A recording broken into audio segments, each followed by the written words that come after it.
하늘의 가족관계 증명서를 받는 법이라는 제목으로 말씀을 나누고자 합니다. 이틀 전에 우리 뚝섬교회에 새로운 제가 할 거예요. 새로운 새신자가 등록했습니다. 근데 아직 이름은 모르겠어요. 아직 이름은 모르겠는데 성별과 얼굴만 압니다. 근데 딸이죠. 딱 봐도 딸입니다. 예쁜. 신생아가 저렇게 이쁜 신생아는 제가 우리 소 말고 처음 봤어요. 코하고 입이 어떻게 저렇게 뚜렷한지 신생아 치고, 그쵸? 콧날도 오뚝하고요. 입이 아주 그냥, 제가 우리 소가 제일 이쁜 줄 알았는데 더 이쁜 애가 있더라고요. 우리 이혜린 집사님의 등려를 축하하고, 이현섭 장로님, 신종옥 권사님, 할머니, 할아버지 되신 것을 축하합니다. 오랜만에 우리 교회의 출산 소식을, 아기 소식을 전하는 것 같아서 저도 너무 기쁜 것 같습니다. 창세기 17장 15절에 하나님이 아브라함의 아내 사레를 사라로 바꿔주시죠.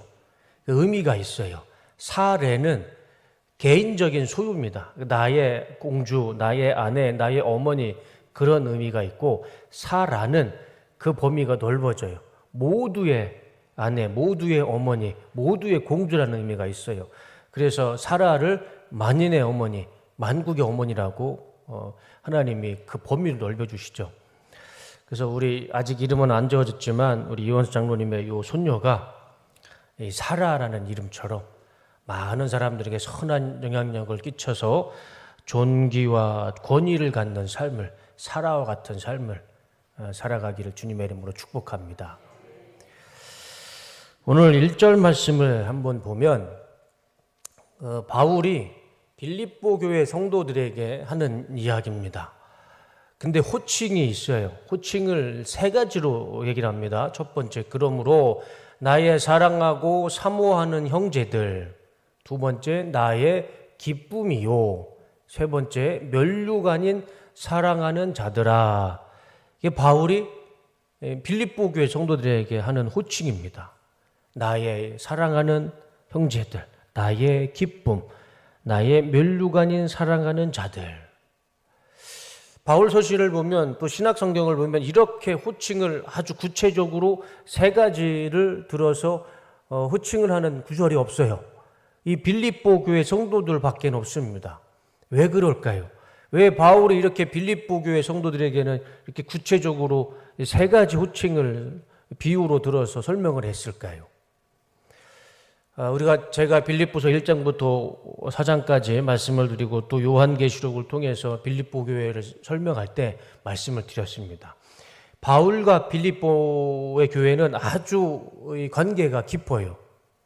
바울이 예수님을 만나고 다마스의 도상에서 예수님을 만나고 복음을 전하죠. 근데 바울은 어디서 복음을 전하기를 원했냐면 자기가 태어난 터키, 소아시아에서 복음을 전하기를 원했습니다. 그런데 그걸 성령께서 막으세요.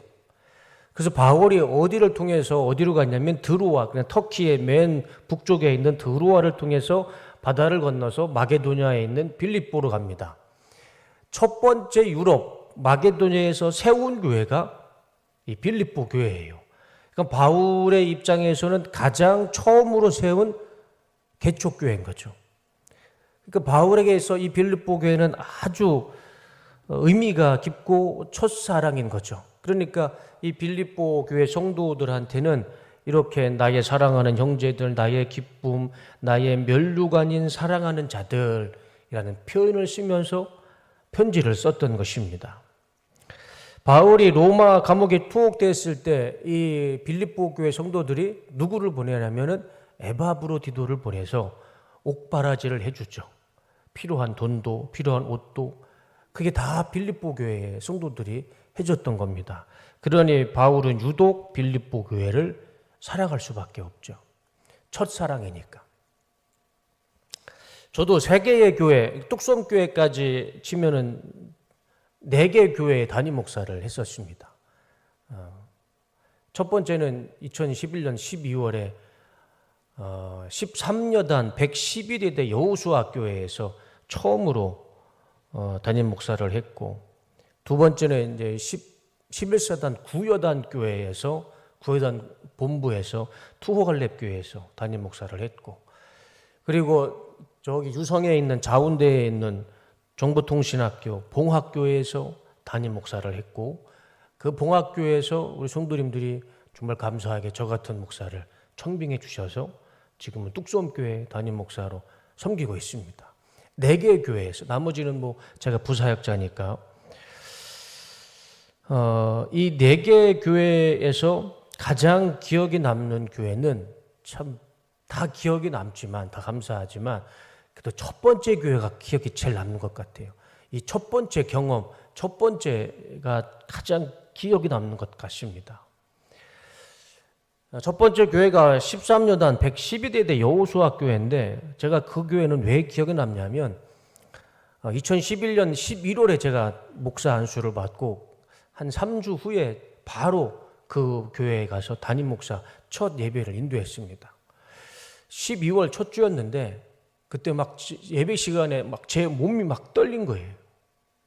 손까지 막 떨리기 시작했습니다. 군인들 앞에서 제가 떠는 모습이 자존심 상해서 손을 막 이렇게 꽉 잡고 떠는 모습을 안 보여주려고 막 온몸이 다 떨리는 거예요.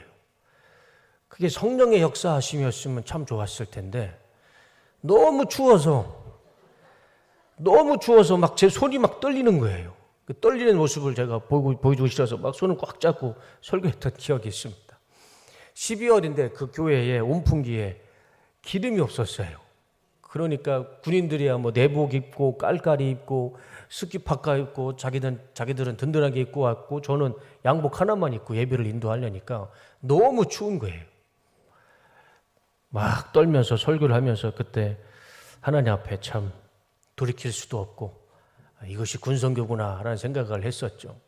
그때 기억에 너무 강렬했어요. 그래서 투어갈렙교회 첫 번째 교회가 참 많은 경험도 해봤고 또 처음이다 보니까 많은 실수도 했고, 첫 번째 그 투어갈렙교회 전에 있었던 여호수아 교회가 많이 기억이 남는 것 같습니다. 목사는 평생 기억에 남는 교회는 다 있을 것 같아요. 뒤에 있는 우리 부목사님 두 분도 지금까지 살면서 아주 자기 삶 가운데 가장 기억에 남는 교회가 분명히 있을 겁니다. 바울도 많은 교회를 세웠지만 유독 가장 많은 기억과 애착이 가는 교회가 이 빌립보 교회였던 것 같아요. 그가 쓰는 언어, 단어를 보면 이 빌립보 교회를 얼마나 사랑하는지 알 수가 있습니다. 그렇게 애틋한 빌립보 교회 성도들에게 바울은 믿음의 조언을 하죠. 그러므로 나의 사랑하고 사모하는 형제들, 나의 기쁨이요 면류관인 사랑하는 자들아, 이와 같이 주 안에서 서라. 내 사랑하는 빌립보 교회 성도들아, 이렇게 신앙생활을 해라. 이렇게 주 안에서 담대하게 살아가라. 믿음 생활하라. 그렇게 조언을 해줍니다. 5가지로 조언을 해줍니다.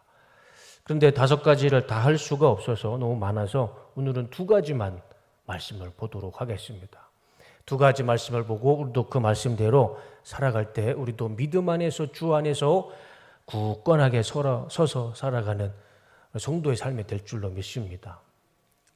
첫 번째는 주 안에서 같은 마음을 품으라입니다. 주 안에서 같은 마음을 품으라. 2절 말씀을 다 같이 읽겠습니다. 자, 시작. 내가 유오디아를 권하고 수두개를 권하노니 주 안에서 같은 마음을 품으라. 첫 번째입니다. 같은 마음을, 이와 같이 주 안에서 서라. 딱 끝나자마자 첫 번째가 주 안에서 같은 마음을 품어라 얘기를 합니다. 주 안에서 같은 마음을 품으시는 은혜가 있으시기를 주님의 이름으로 축원합니다. 이유가 있을 거예요. 바울이 처음으로 자신이 가장 사랑하는 빌립보 교회 성도들에게 첫 번째 믿음의 권고가 같은 마음을 품어라. 이유가 있을 겁니다. 보시면 유오디아를 권하고 순두개를 권하노니 주 안에서 같은 마음을 품으라. 유오디아와 순두개 두 사람에게 권면을 하는 이야기지만 결국에는 빌립보 교회 전체를 두 사람을 비유해서 같은 마음을 품어라 라고 말씀하고 있는 것이죠. 이 유오디아라는 사람과 순두개라는 사람은 여자입니다. 그 이름의 의미도 참 좋아요. 유오디아는 좋은 향기라는 이름의 뜻이고 순두개는 좋은 만남의 의미가 있어요. 그래서 두 사람의 이름을 같이 합하면 좋은 향기 나는 좋은 만남. 아주 이름이 예쁘죠. 유오디아 순두개. 좋은 향기 나는 좋은 만남인데, 그런데 이 두 사람들의 이름과는 다르게 빌립보 교회에서 이 두 사람이 싸우고 분란을 일으키고 분열을 일으키고 갈등을 일으켰어요. 그것을 바울이 지적하는 겁니다.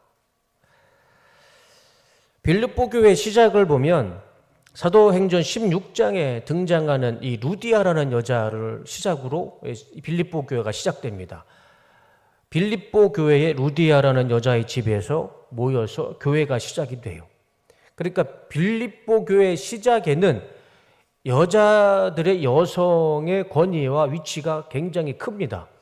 오늘 본문에 나오는 이 유오디아와 순두개라는 여인도 여자 지도자였어요.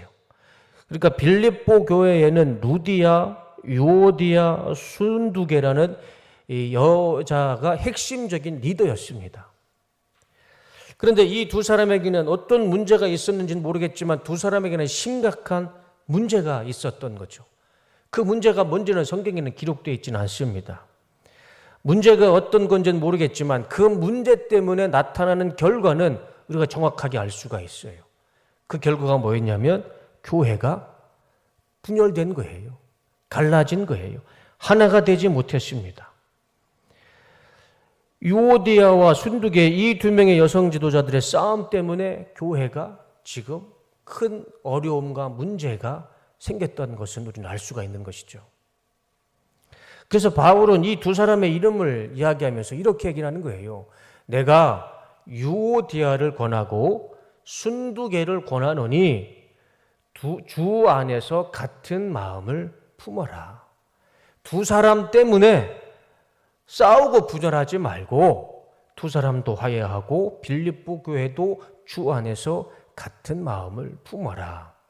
이게 바울의 이야기입니다. 어느 교회든 교회가 갈라지고 분열되는 것은 딱 이유는 한 가지인 것 같아요. 그 이유에는 구체적으로 들어가면 몇 가지 객관적인 이유가 있겠지만 결론은 하나입니다. 마음이 갈라지는 거죠. 마음이 갈라지는 것. 마음이 하나가 되지 못하고 마음이 갈라지는 것. 뜻이 갈라지는 것. 그러면 결국에는 교회는 분열나게 되죠. 우리 뚝섬교회는 절대 두 마음을 품지 말고 오직 주님 안에서 한 마음, 한 뜻을 품는 귀한 교회가 되기를 주님의 이름으로 축원합니다. 제가 이 설교를 준비하면서 참 너무 마음이 아픈 이야기를 들었습니다. 들은 이야기는 한참 됐지만 이 설교를 준비하면서 그 마음이 자꾸 제 마음을 참 불편하게 했습니다. 지난달 3월에 우리 원로 목사님이 마지막 주에 설교를 안 하셨어요. 근데 저한테 전화를 주셨어요. 제가 재신임 하시는 날, 제가 받는 날, 그날 오셔서 사회를 보셨습니다. 임시재직회 사회를 보셨고, 그리고 또 마지막 주에는 성찬식이 있어서 원로 목사님께서 두 번 오기가 참 힘들고, 그리고 마지막 주는 성찬이 있기 때문에 3월 달은 내가 참석을 못하고 4월에 마지막 주에 설교를 하겠다. 그러니까 목사님이 이제 피곤하시고 힘드시니까 3월은 한 달 쉬시겠다라고 말씀을 하셨습니다. 저는 이제 저한테 이제 말씀하셨기 때문에 제가 굳이 성도님들한테 광고는 하지 않았어요. 근데 그것을 오해하시는 분이 계시더라고요. 제가 재신임을 받고 원로 목사님을 못 오게 해서 설교를 못하게 되셨다. 오해하시더라고요. 제가 그 얘기를 듣고 깜짝 놀랐습니다. 그리고 이 강대상이 우리 권사님 두 분이 2년 전에 이 강대상, 그러니까 2년 전부터 이 강대상을 바꾸고 이제 제가 제 신임이 됐을 경우에 강대상을 이제 하나님 앞에 헌물로 드리고 싶은 마음에 2년 전부터 계속 이렇게 그걸 뭐라고 하죠? 적금을 드셨어요. 그래서 갑자기 이 강대상에 바뀔 수도 있습니다. 예. 근데 제가 또 이 강대상이 또 바뀌게 되면 염려되는 게 뭐냐면 또 오해하실 것 같아요. 담임 목사가 재신임 됐더니 원로 목사님이 아끼는 이 강대상부터 바꾸더라. 또 그런 오해하실 것 같아서 제가 미리 말씀을 드립니다. 2년 동안 저를 보시면 아시겠지만 저 그런 마음 가지고 있는 사람 아닙니다. 그리고 제가 원로 목사님 설교권은요, 제가 오기 전부터 우리 성도님들이 이 사무처리회를 통해서 결정된 사항입니다. 그러니까 제가 재신임됐다고 우리 성도님들의 결정, 사무처리의 그 결정을 제가 막 바꿀 수 있는 권한이 없습니다. 우리 침례교회가 그렇잖아요. 담임 목사가 결정할 수 있는 권한이 아닙니다. 그리고 제가 그것을 결정하고 싶지도 않아요. 그런데 우리 성도님들이 큰 오해를 하시는 분이 계시더라고요. 그래서 원로 목사님을 못 오게 하면 교회를 안 나오겠다라는 분이 계신다. 저한테 그런 말씀을 걱정으로 말씀해 주시는 겁니다. 제가 웬만하면 충격을 받지 않는데 그 말씀은 제가 좀 사실 충격을 받았습니다. 그리고 또 하나는 제가 재신임이 안 됐을 경우에는 우리 교회를 또 떠나려고 했던 분이 계셨다. 그 말씀을 듣는데 또 저도 그 말씀 듣고 제가 또 충격받았습니다. 감사한 저를 생각해 주신 말씀인데 제 입장에서는 그게 너무 충격적인 말이에요. 이런 이유로 잘못하다가는 교회가 갈라지고 마음이 두 개가 되고 뜻이 두 개가 될 수도 있겠구나. 그런 생각을 하게 됩니다. 교회는 한 마음을 품어야 됩니다. 교회의 방향성이 나가야 하는 길이 성경적이고 말씀에서 벗어나지 않는다면 내 뜻과 내 생각은 포기하는 게 맞습니다. 그걸 자꾸 내 생각과 내 뜻을 얘기하면 그건 성경에 맞지도 않고 우리 공동체의 한 마음으로 가는 거에 있어서 굉장히 장애물이 돼요. 오늘 빌립보 교회에 있는 루오디아와 순두계가 어떤 일로 분열이 있는지는 모르겠지만 그건 절대 성경적이지 않을 것입니다. 두 마음을 품은 거예요. 두 마음을 품는 순간 교회는 한 가지밖에 없습니다. 두 마음을 품는 교회는 분열되고 갈라지는 것밖에 없습니다. 우리 뚝섬교회가 세움을 내는 60년이 걸렸지만 무너지는 것은 6일도 안 될 겁니다. 제가 고난주간 사순절 그 종료주일날 설교 시간에 말씀을 드렸었죠. 예수님이 예루살렘 성에 들어올 때 이스라엘 사람들이 호산나를 부르며 예수님을 왕으로 영접을 했습니다. 그런데 그들이 예수님을 십자가에 죽여라 라고 마음이 바뀌는 것 5일밖에 걸리지 않았어요. 그들의 메시아를 십자가에 죽이는 죄인으로 바뀌는 거 5일밖에 걸리지 않았습니다. 우리 뚝섬교회가 60년이라는 긴 역사가 있는데 이 60년이라는 긴 시간 동안 이 세운 이 믿음의 역사와 유산을요, 우리가 마음이 한순간 갈라져서 무너지는 것, 그건 정말 6일도 안 걸릴 것입니다. 우리가 정말 교회의 성경적이고 말씀의 기준이 아니라면 내 뜻과 내 마음은 좀 포기하는 그런 모습이 우리 가운데 있을 때 우리는 더 하나가 돼서 하나님의 뜻을 이루는 교회가 될 줄로 믿습니다. 빌립보 교회가 이제 막 개척해서 얼마나 서로 사랑이 충만하고 성령이 충만했겠습니까? 그런데 이 두 사람, 이 두 명의 리더가 마음이 맞지 않았어요. 그래서 교회가 분열됐습니다. 그것을 바울이 지적했던 겁니다. 두 마음을 품지 마라. 한 마음을 가져라.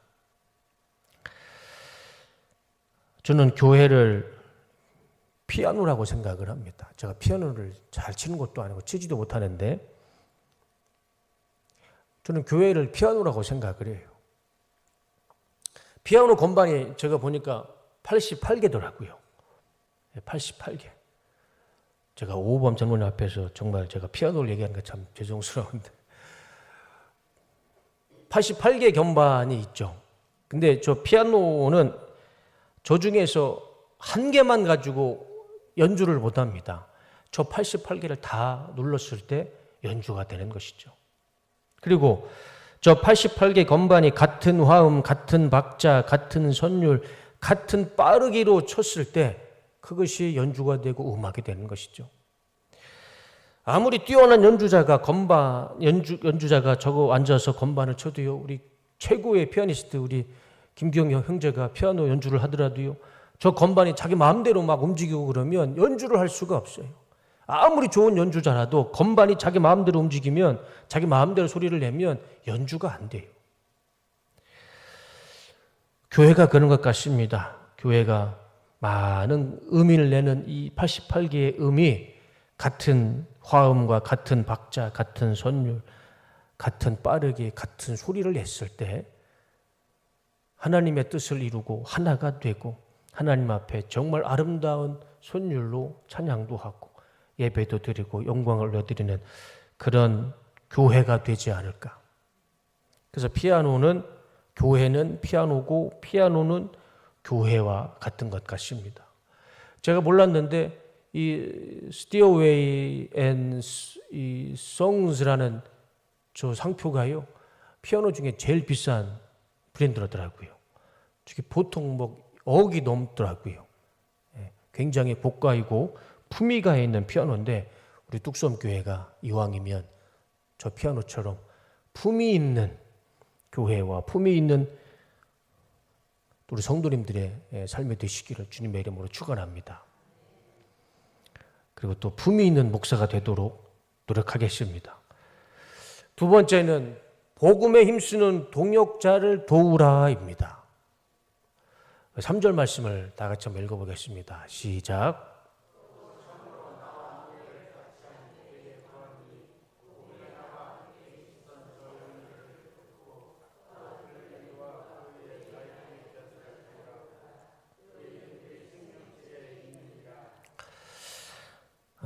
나의 명예를 같이한 내게 구하노니. 3절에 바울이 이야기를 하는데 저 대상이 누구일까요? 나의 명예를 같이한 너에게 구한다. 단수로 되어 있어요. 너라는 단수로 되어 있어서 주석에는 저 너가 밑에 보시면 글레멘드라는 사람이 나오죠. 저 글레멘드한테 하는 이야기다라고 주석은 해석을 해놨습니다. 그런데 아무리 생각해봐도 저는 저 네 개라는 저 단수지만 글레멘드 한 사람에게 하는 거라고 하기에는 내용이 너무 무겁습니다. 그래서 저는 글레멘드라기보다는 저 네 개가 단수지만 복수의 의미로 그냥 대명사로 빌립보 교회 모든 성도들에게 하는 대상인 것 같아요. 빌립보서가 수신자가 빌립보 교회 성도거든요. 그래서 나의 명예를 같이한 빌립보 교회 성도들에게 구하노니, 이렇게 해석을 하는 것이 맞지 않을까 싶어요. 그래서 복음에 나와 함께 힘쓰던 저 여인을 돕고, 저 여인은 누구일까요? 제가 앞서 말씀드렸던 유오디아와 순두개, 이 두 여인이겠죠. 그리고 또 한 명, 글레멘드와 그 외에 나의 동역자를 도우라. 그 이름들이 생명책에 있느니라. 빌립보 교회에 있던 그 두 명의 여자 리더 유오디아와 순두개를 도와줘라.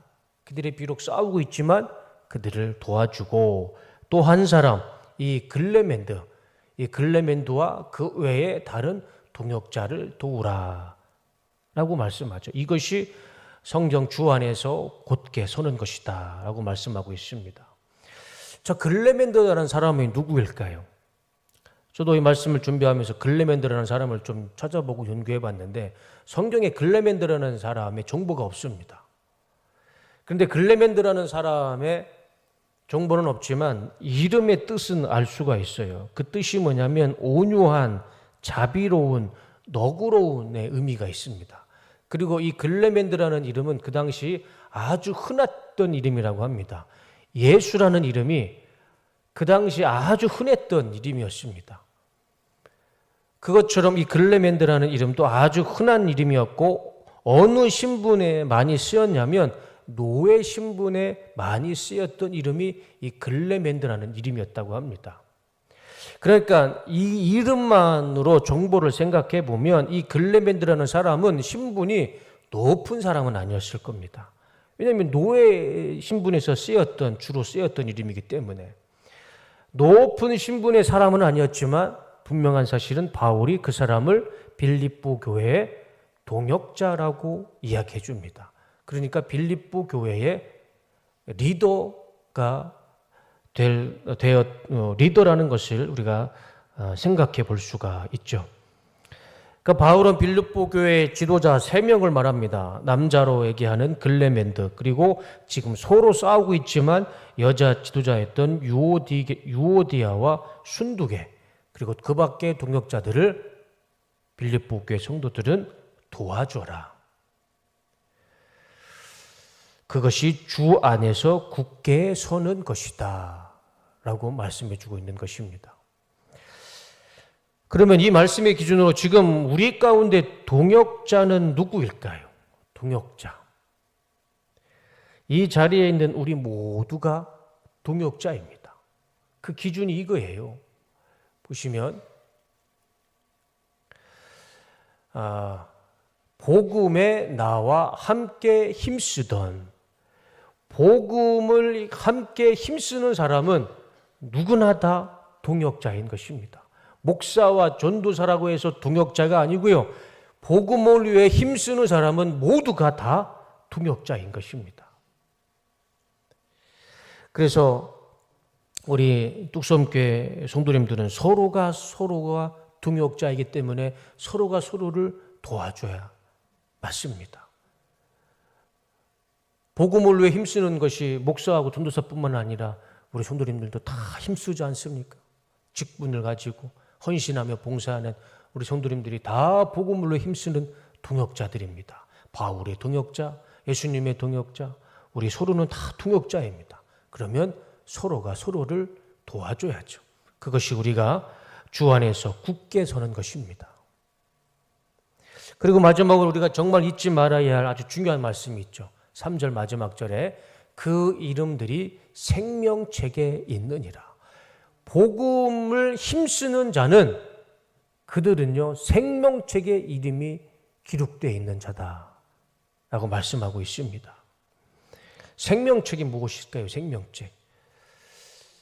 작년에 제가 요한계시록을 보면서 이 생명책에 대해서 말씀을 드렸습니다. 구약 성경과 신약 성경에 똑같이 기록되어 있어요. 근데 좀 다릅니다. 표현이. 구약 성경에는 이렇게 되어 있어요. 출애굽기 32장 32절. 그러나 이제 주님께서 그들의 죄를 용서하여 주십시오. 그렇게 하지 않으시려면 주님께서 기록하신 책에서 저의 이름을 지워주십시오. 주님께서 기록하신 책. 그리고 요한계시록에는 이 생명책에 기록되어 있지 않는 사람은 누구나 다 이 불바다에 던져졌습니다. 구약 성경에는 주님께서 기록하신 책, 신약 성경에는 생명책. 오늘 본문에도 생명책이라고 기록되어 있죠. 이 생명책을 한번 곰곰이 생각해 봤습니다. 이 생명책이 무엇일까? 아주 쉽게 떠오르는 것이 있었습니다. 호적등본이죠. 호적등본. 요즘은 호적등본이라고 안 하고요. 뭐라고 얘기하죠? 가족관계 증명서라고 합니다. 이 가족관계 증명서를 떼면요, 거기에 아버지와의 관계, 부모님과의 관계가 다 기록되어 있어요. 그래서 생명책은 하나님과 나와의 관계를 기록해주는 가족관계 증명서인 것 같습니다. 제가 이 하늘나라 천국에 잠깐 들렸다가 가족관계 증명서를 떼어봤습니다. 그렇게 멀지 않더라고요. 성수동에서 금방 갔다 왔습니다. 하늘 가족관계 증명서, 성명 이기동, 시민권 하늘나라, 주소 영원한 거처, 아버지 여호와 하나님 전능하시니, 맏형 예수 그리스도 구원자, 동반자 성령 하나님 보혜사, 형제자매 모든 믿음의 지체 한 몸, 등록 기준 어린 양의 생명책 빌립보서 4장 3절 오늘 말씀이죠. 저것이 생명책인 것 같아요. 생명책에 저와 하나님과의 관계, 그것이 생명책이잖아요. 공감을 안 하셔서 제가 실망이 큽니다. 괜히 천국에 갔다 온 것 같습니다. 이 생명책에 증명서가 없으면 하나님과 우리의 관계가 의미가 없죠. 하나님과 나와의 관계가 바로 생명책이죠. 그 생명책이 기록됐을 때 하나님은 나의 아버지가 되고 우리는 하나님의 아버지가 되고 하나님은 나의 아버지가 되고, 정말 감사한 것은 이 하나님의 나라와 예수님의 복음을 위해 힘쓰는 자들은 누구든지 이 생명책에 기록되어 있다라고 말씀을 합니다. 저는 확신합니다. 우리 뚝섬교회 성도님들이 이 복음을 위해 힘쓰는 우리 성도님들은 다 이 생명책에, 하늘나라에 있는 하나님과의 가족 관계 증명서에 다 이름이 다 기록되어 있는 줄로 믿습니다. 우리가 서로 한 마음으로 하나가 돼서 복음을 위해 열심히 정말 최선을 다해 복음을 위해 살아간다면 하나님께서 우리의 이름을 생명책에 기록해 주셔서 영원한 나라 천국에서 영원과 안식을 누리는 은혜와 축복을 주실 줄로 믿습니다. 오늘 본문을 통해 주님께서 말씀하시죠. 그러므로 나의 사랑하고 사모하는 형제들, 나의 기쁨이요 면류관이 사랑하는 자들아, 이와 같이 주 안에 서라. 바울이 빌립보 교회 성도들에게 하는 말씀이지만 오늘 주님께서 우리에게 주시는 말씀이죠. 나의 사랑하고 사모하는 형제들아, 나의 기쁨이 되고 면류관인 사랑하는 내 아들아 내 딸들아, 이렇게 주 안에서 서라. 이렇게 살아가라. 5가지지만 오늘 말씀의 2가지를 보면, 첫 번째, 주 안에서 같은 마음을 품어야 됩니다. 절대 우리의 마음이 나눠져서는 안 됩니다. 그 어떠한 이유라도 말씀과 복음 외에 다른 것으로는 우리의 마음이 흩어져서는 안 됩니다. 그게 인륜이라 할지라도, 도덕과 윤리라 할지라도, 그게 말씀과 성경에 벗어난 것이라면 마음을 뺏겨서는 안 됩니다. 그리고 복음에 힘쓰는 동역자를 도와야 됩니다. 목사와 전도사를 도우라는 것이 아닙니다. 복음을 전하는 자, 화요일 날은 우리 뚝섬 전도단이 복음을 전합니다. 그러면 우리는 그 동역자가 돼서 뚝섬 전도단을 도와야 되고, 교육부서 선생님들이 우리 아이들을 위해서 복음을 전했을 때 선생님이 부족하고 예산이 부족하면 우리가 통역자가 돼서 교사로 헌신하고 물질로 도와야 됩니다. 그것이 복음에 힘쓰는 통역자를 도우는 길이죠. 우리가 서로가 서로를 복음을 위해서 힘쓰고 통역할 때 우리의 이름은 하나님이 쓰신 생명책에 기록될 줄로 믿습니다. 우리 반주 해주시겠습니까?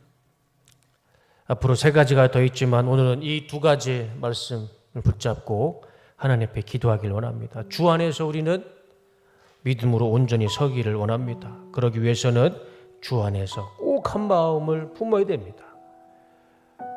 정말 중요하죠. 우리 뚝섬교회가 60년까지 온 것 한 마음이기 때문에 우리가 분열되지 않고 갈라지지 않고 60년을 이어왔습니다. 앞으로 60년을 더 살아갔을 때, 한 마음으로 갔을 때 하나님 우리 뚝섬교회를 통해서 더 큰 역사와 열매를 맺을 줄로 믿습니다. 그리고 복음에 힘쓰는 동역자들을 우리가 최선을 다해서 도울 때 우리의 이름은 생명책에 기록되는 은혜가 있을 줄로 믿습니다. 이런 삶을 살아가시는 우리 성도님들 되시기를 주님의 이름으로 축복합니다.